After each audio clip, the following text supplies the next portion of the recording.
And this is going to irritate me for all of time. But apparently, in some of the previous streams, my microphone was not functioning. Now here's the thing. There were no symptomatic, there's no way for me to tell, since I can't really view stream chat while I'm in a game because I don't have any kind of overlay software that works with YouTube. Speaking of which, if anybody has that, holy crap, give it to me. Because that would make my life so much easier. But anyway, in previous episodes, my microphone was apparently either not transmitting or transmitting on such a low volume that no one could hear me. I think that I've temporarily fixed the problem, but it appears to be an intrinsic issue with just everything. But yeah, I should be coming through loud and clear right now. So loud and clear that you should honestly be able to hear me when I breathe. Ah, delicious oxygen. Anyway, so now we're going to try to get back on track. The problem is... Actually, hold on. I'm going to alt-tab out to make sure this is actually streaming, because that's a concern. Good! It is! Oh. Hooray. Just hooray. Let's get on with it. Ugh. Wait, this is the right one, right? Yes. Should be. No, it's not.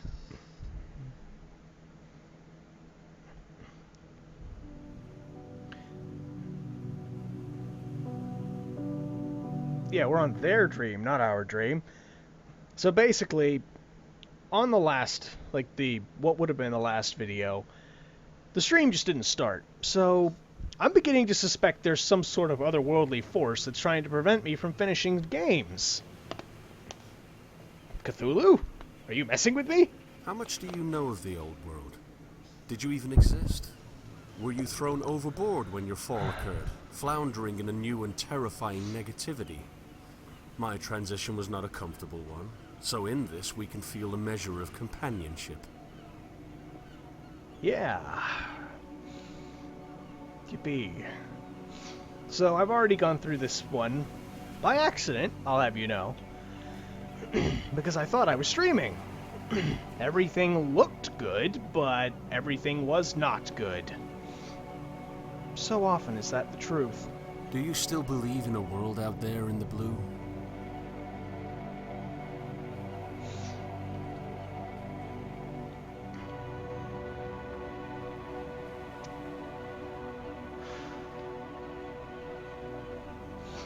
Though I suppose it's a good thing I wasn't streaming, because I said some things I shouldn't have said.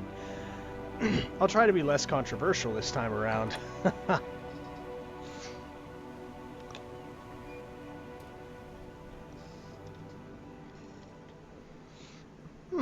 Nice place. Cozy, even. Books on top of books on top of books. Voices creeping in from the vasts of the larger and more ancient world, now trapped in the claustrophobia of narrow minds and cold halls. A terrible fate for books.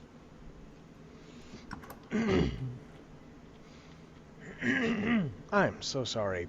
I appear to have been getting a little sick lately. The back of my throat's all clogged up, my nose is kind of stuffy. Nothing is good. The old world was worthy of the waters that still flow from the inland. These green pipes that provide us with the basic sustenance we need for a pointless existence are nothing but charitable structures for an already stagnant populace. In this sense, our ideas never change because we rejected the source for its fruits. So these GUO things are... whatever. Notes! Okay.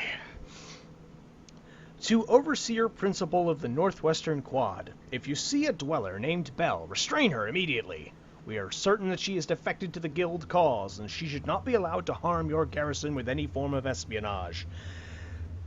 Intelligence has confirmed that her defection is indeed a fact. She may try to persuade you that she is simply escaping guild captivity, but this is not the case. Use whatever means necessary to extract guild information from her. Order intelligence. To Overseer and Principal of the Northwestern Quad. Notice has been received that Belle is being protected by the guild. The information she has about our encampments may compromise the area. As a precaution, send units 8, 4, 7, and 15 down the tunnels to the docks. We'll be sending explosives to block off your subway access point. This will leave you and your family alone with a single unit of infantry. It is imperative that you stay and maintain this area. Even in personal bonds, you must exhibit no final loyalty. Of course, while I'm sure this precautionary measure will prove ultimately unnecessary, we will have to block our communication for several months. If anything does happen, it was a pleasure serving with you. One day our certainty will win out over the evil of the guild, and truth will be apparent to all. Yeah, you getting some bad feelings from this yet? I am. Now, I've already read this twice, so I'm just gonna, so let me just position myself and pause here. Okay, have you paused it? Have you read all of that? Can you read all of that? I hope you can. Here, let me zoom in a bit. There you go. And now I'll pan down a bit. There you go. I hope you read all of that. Because if I read it again, I may vomit. Yeah.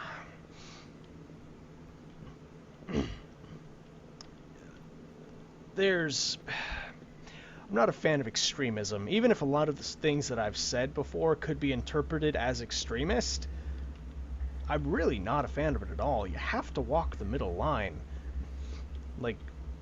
I'm happy to say nobody's right. End of story. If you think you're right, you're wrong. Now, unless you're a math teacher, okay? Math, chemistry, most of the sciences, then you can say you're right. Math is generally pretty definite. But when it comes to social ideas and justice and religion and everything else, just stop it. See, I said I was gonna try to be less controversial this episode, but no, look at me. I'm making it worse. Well, you look vaguely comforting and yet vaguely sinister. Yup, sinister it is. Oh, no, I know what happens here. Cover your eyes, viewers. We're about to be blinded by the light. Blinded by the light. Literally. Ow. Stop that. Thank you. Why is there a line through the middle of the screen? I just noticed that. Is that a VSync issue? Ah, whatever. Hi, Minotaur. Brother! Anyway.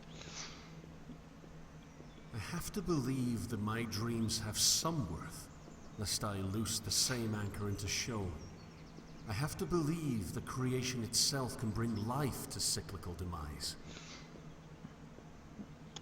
Tarshish is manifesting, piece by piece.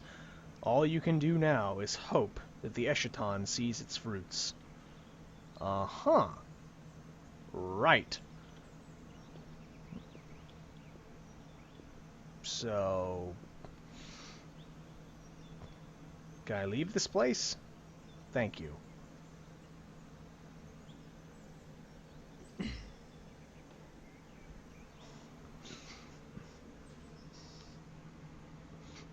I hope my microphone isn't too loud now. I am running at only 70% desktop audio, so... Oop. Anyway.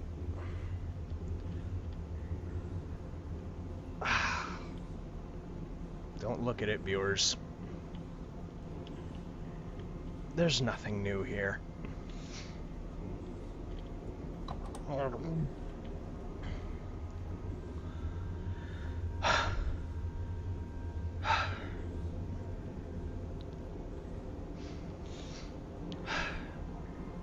Yeah.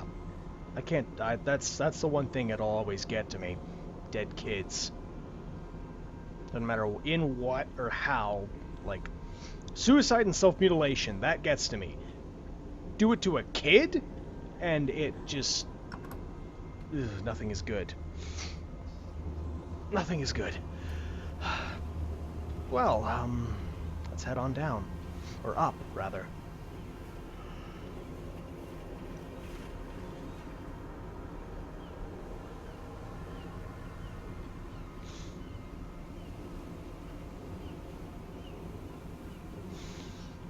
They all do the same thing. They all claim a certainty that makes the certainty of others moot. Yes, yes, again and again I know. Truth must be compatible with itself. But is that not illusory? Is truth itself not something that is, in essence, unattainable?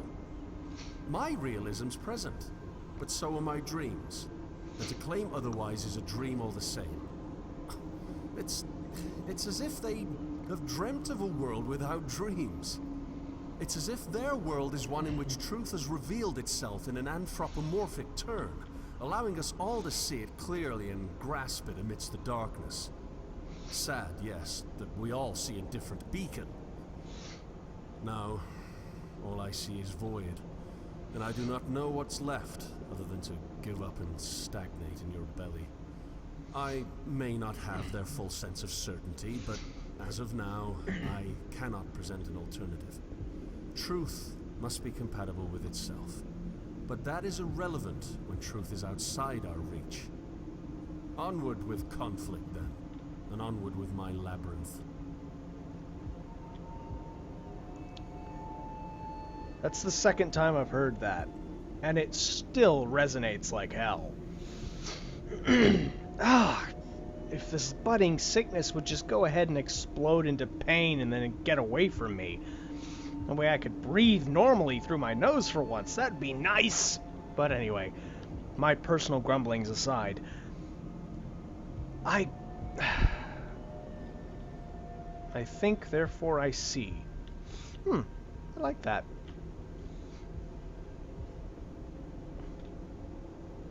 Me cogita ergo... Somebody figure out the Latin word for see.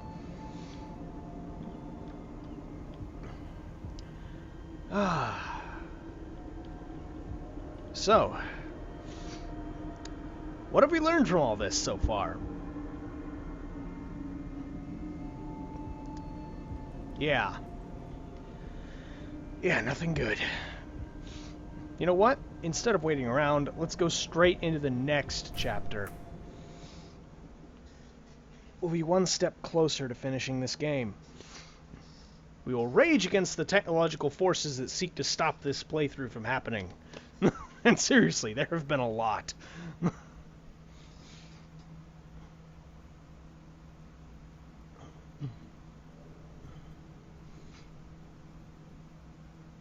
One of the larger unknowing camps is nearby.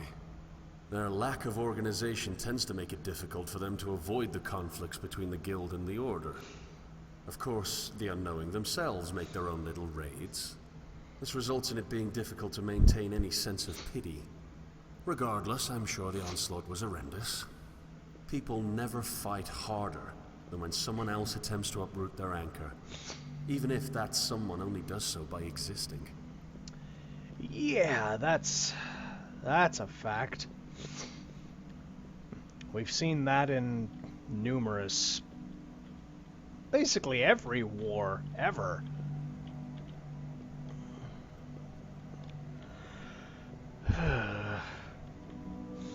This place is very bunker-ish. Like, the whole method of assembly, it just kind of creeps me out.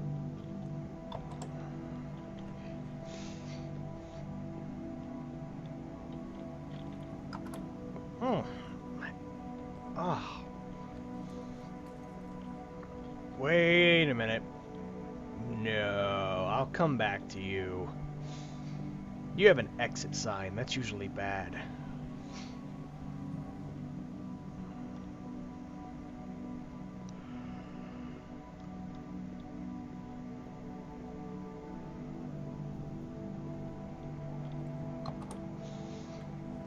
Oh no, but you're bad too. What are you? Okay, 3rd of October. I guess we thought this would be some sort of haven, a light on a hill. We thought we could hide away from what the other dwellers were doing to each other. Although we hated them just as much as they hated us. I guess we thought we were simply right, making us exempt from the conflict. It's all backwards, you know? I mean, I get it, the world fell, yes, everything went to shit. It's just that I think we assumed people would be largely the same after the old world left us. But just listen to me, I sound like a minotaur, speaking in circles about how terrible we all are, with not a friend in the world to comfort me. It's funny how I thought of them as antisocial, insufferable, and worst of all, arrogant. Now I feel as though I see the point in the isolation. I hate it has to be this way.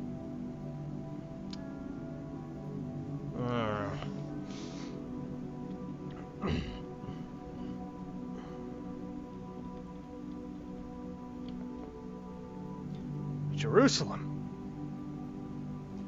Welcome to Jerusalem. Let's go.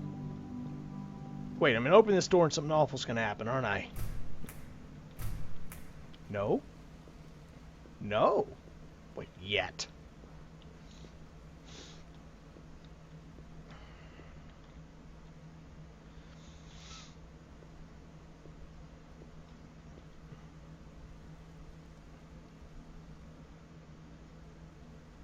Birds.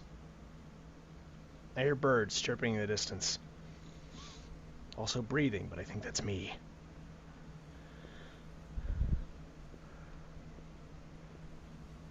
All of our dreams at their core involve some sort of contentment.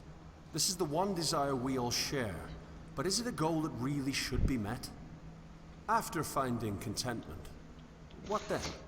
Where is there left to explore after the last temporary comforts of happiness have been extracted?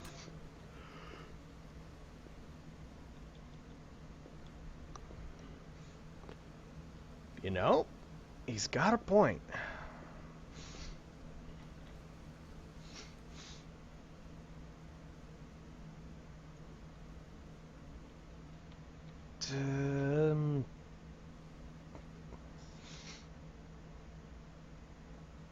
I became insane with something intervals of horrible sanity. Are these like...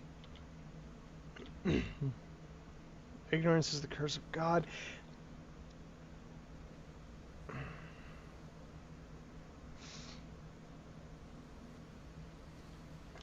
This is weird.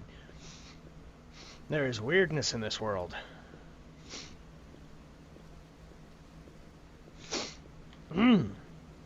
Again, I'm sorry for all the sniffling.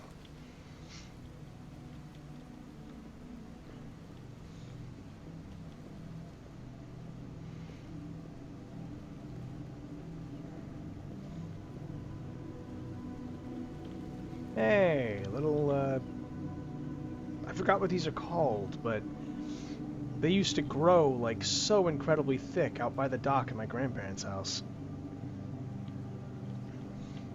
Very nice. Used to snap them off and use them as swords. Whoa, wait a minute, that's blood. Let's follow the blood. Well, can we really be said to be following the blood trail if the blood trail goes in both directions? Of course, because the act of following is simply, well, whatever. Our island is plagued with the fruits of a collective mental landscape that defines us as desperately holding on to something correct. So there is no place to hide, without truly secluding, or perhaps risking, the inland. On some level, I feel as though I cannot blame the dwellers. Their zeal for truth is commendable. They're fighting for something, rather than keeping it to themselves. They're acting, instead of hiding. Still, must cruelty be the manifestation of certainty? If only truth did not need to be compatible with itself. If only we didn't need an anchor to be right. If only we could sail instead of collecting dust on the memories of voyages past. Kind of have to agree with that. Haindel Tire Co. Tires, that's all we do. The floodgates.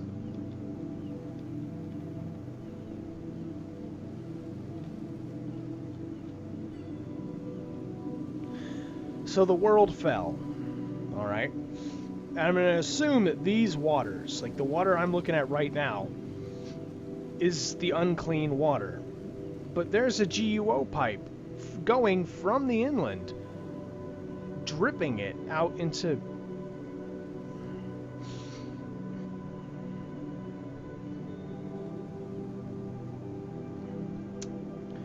There are questions that need to be answered. And maybe I'm just not getting it, or maybe it's not meant to be gotten, but I'll find some answers eventually. What's in here? Can I go in here? There.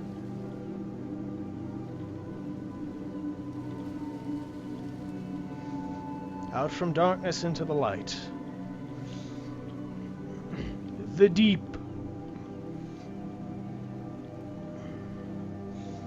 Oh no. Just eyes, no perspective.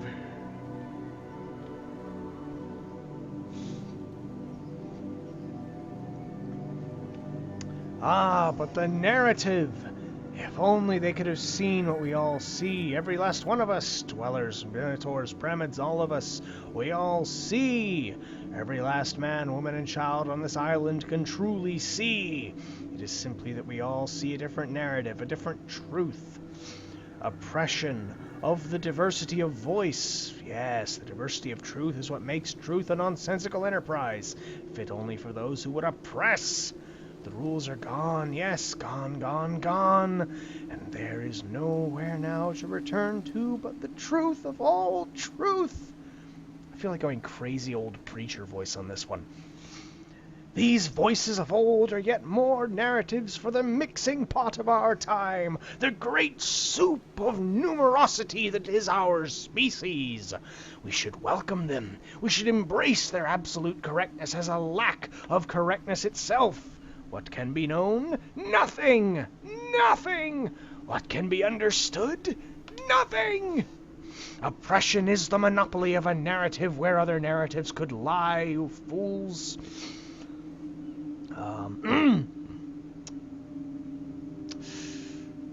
You absolutely insane Mongols! I hate you all, and your non-competitive narrative. I'm sorry, do forgive me, please, but only in my love for our collective narrative can I condone the rejection of your entirely problematic oppression.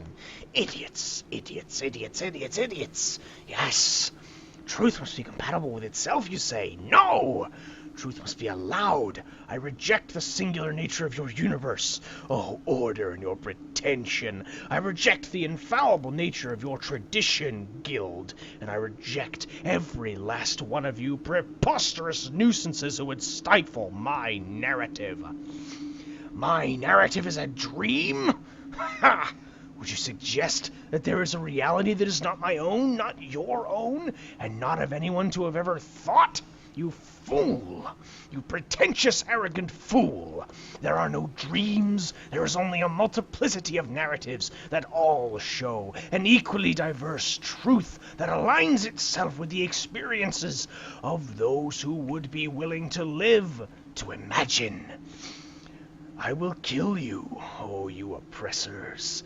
I will not hesitate to cut the heads off of every last one of you stupid buffoons and drink the blood of your useless corpses. I stand for the right of the people, the right of all people to their own truth. Come forth, those who would destroy my narrative and show your vile and disgusting nature. I am certain that you are wrong, you cretins, and I will not stop until you allow our voices in all of their diversity to be heard. The voice of one who is unknowing. Whew! That kind of hurt my chest and throat doing that voice. I like this guy, though. He's crazy, but he's consistent in his craziness. He's vicious, but he's vicious for a cause that is entirely his own. And yet it is also everyone's cause. It's like that statement, like, I can't remember what it was, like, Die for your right to be something. I completely forgot it. Somebody in the comments will know it, though.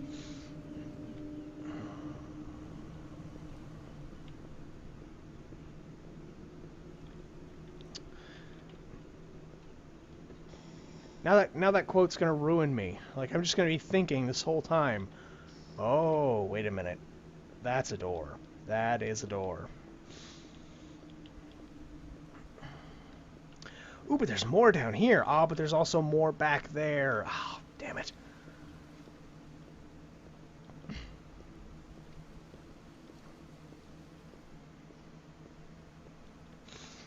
Oh, and there's also more. Oh my goodness, this is just a huge place.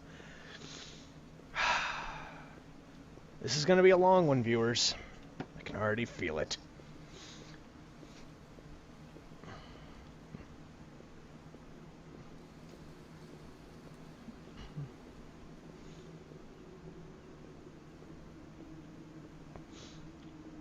I should stop, but at the same time, like, given the myriad, like, seriously, the first time I tried to stream this game, it crashed to desktop with no error message. Hop over the ledge, you... Anyway, the second time I streamed it, trying to start the stream in the main menu caused the game to shut down. Yeah. So... at this point, I'm just going to be happy once I manage to complete this game.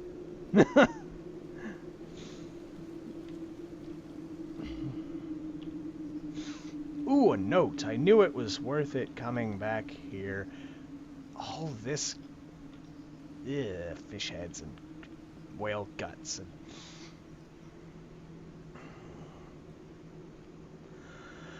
Everyone abandoned Jerusalem after we caught word that the guild force was continuing onward past the minor order camp near the subway access point.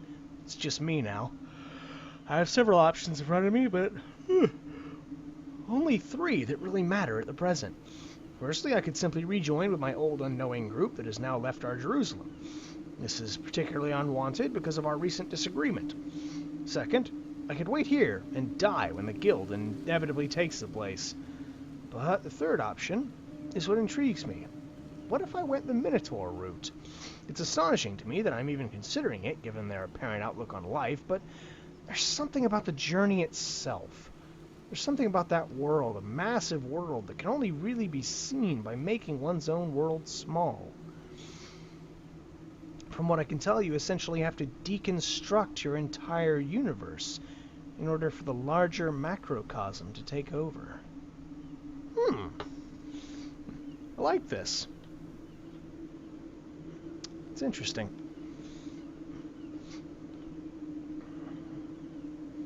Totally bonkers, but, you know, interesting. Now let's walk on back and get through that door. So much blood.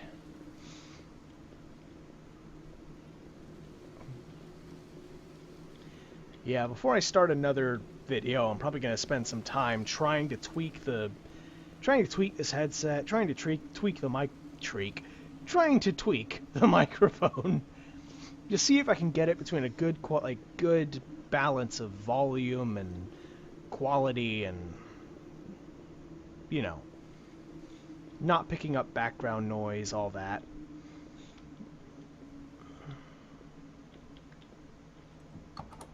Oh, goody. Oh, not another chapter. Minotaur.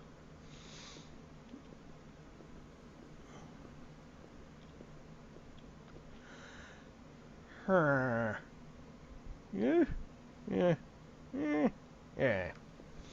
This way. Because that door could be a loading screen, and I don't want that.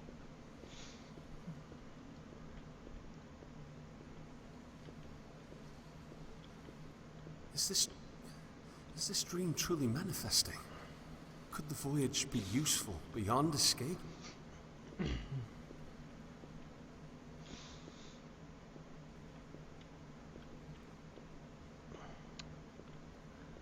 It's a good question. Could we be learning from this rather than just Oh. Oh, that's a deep question. If we replace dream with game, is there a purpose to this beyond escapism? Are we learning here?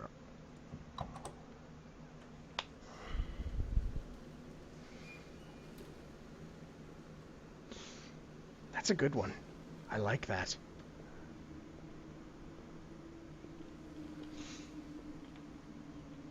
And here's the door. U12. G-O-U... Could it be elements? No, no. I'm not going to be making us drink uranium. And again, in this crazy place, I wouldn't doubt it. But, I don't know. You later. For now, this way. Did it even matter? It did matter.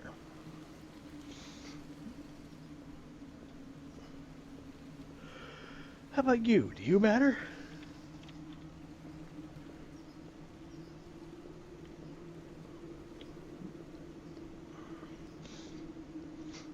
Or at least it's pretty. I mean, it's desolate and there's cargo containers laying around everywhere like they were hurled in some massive tsunami, and everything's kind of destroyed, but it's nice. Oh yes, more notes!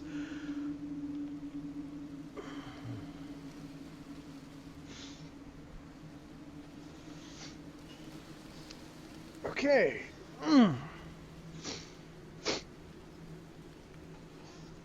Sorry, I'm just stretching. I'm getting a little stiff from sitting here. 7th of October.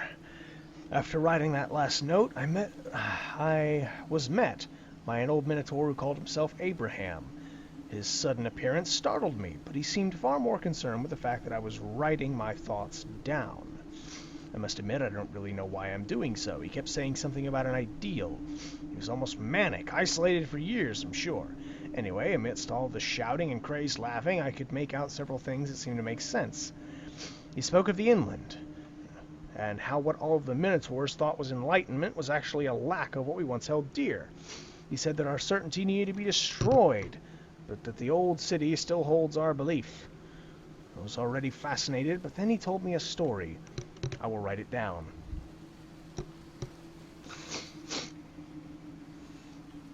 "7th of October, Part 2. He said that there was once a beggar who lived in a hut. The man was so poor that he could not afford to repair his hut each of the numerous times a storm would damage it. Leaky and dank, his residence was simply a sad excuse for the minimum requirements of survival. One day a golem, an impressive creature of stone and strength, came to his hut. The beggar, embarrassed by his abode, reluctantly decided to let it inside. The golem offered the beggar a new home in genuine charity. Struck by the sincerity of this creature, the beggar accepted the offer. The golem began to work. His method was altogether astonishing. Consistency abounded in the efficient construction of this new home. In fact, the golem began construction around the original hut. The beggar did not even have to move, as his new residence was created. And what a residence it was! To the surprise and delight of the beggar, the golem constructed a castle. Laced with beautiful tapestries and pristine marble, the structure's strongest quality was its security. After the work was finished and the golem had left, the beggar now sat atop his defenses with an overwhelming sense of certainty. No longer would the winds and rain threaten him. The beggar, now elevated to royalty, had no need to leave his new residence. All that he needed was within the castle's walls. He lived in this fortress until his death, happy and content. After telling me this, the Minotaur asked me if I would have accepted the golem's offer. Of course, I said yes. After all, a castle is far better than a hut. This much is obvious. But Abraham then said something that made me question myself. He said if only he had not invited it in, promising a seductively safe life, it was welcome, but around him it only built a cage. Ooh, I like that. I like that. It's a question of, like, safety versus adventure, basically. Ooh, a Solomon's Note. I've probably missed a few of those now that I think about it. Oh, I'm gonna have to go back and find them. Oh well. Like I said, I'll do that off camera.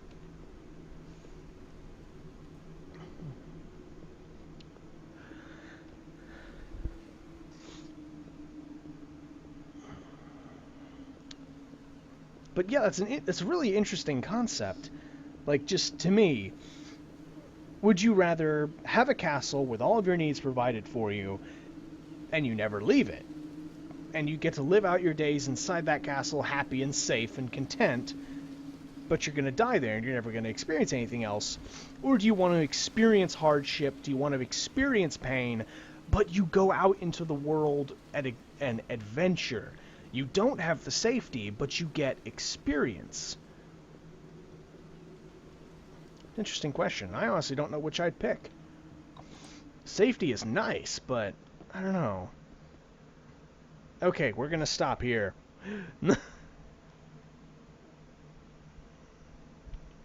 Yeah, we're going to stop here. Thank you guys so much for watching. I'm hoping that this video turned out better than the rest of them.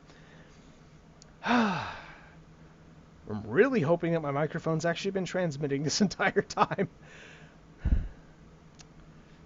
Well, as always, see you guys in the next video.